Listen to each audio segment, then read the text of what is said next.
When Claire Ashford received a letter stating she'd inherited an old seaside estate from a great-aunt she couldn't remember, her first instinct was disbelief. Her family barely spoke of the past, let alone distant relatives, and Ashen Lane wasn't even marked on most maps.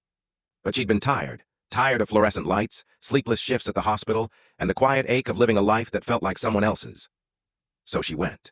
The house stood on a cliff, a gray stone monument to time, wind-worn and window-eyed, its silence loud with secrets. The lawyer who handed her the heavy brass key offered only one warning: stay out of the east wing.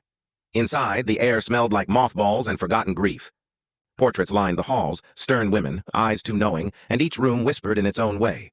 On the first night, the east wing's locked doors were inexplicably open. Claire stepped into darkness that pulsed like a heartbeat. Whispers followed, soft at first, then insistent, like breath against her ear. She told herself it was the wind.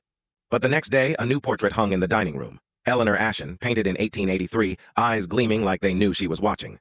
Claire dug through the attic and found the impossible. Journals, letters, even birth records, all suggesting that Eleanor had lived over 100 years, collecting relatives like antique dolls, keeping them hidden in East Wing rooms that hadn't changed since 1910.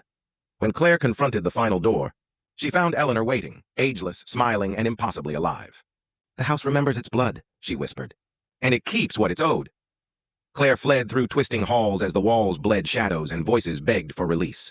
She set fire to the drapes, watched the house burn, and didn't look back, until 3 months later when a photograph arrived in the mail.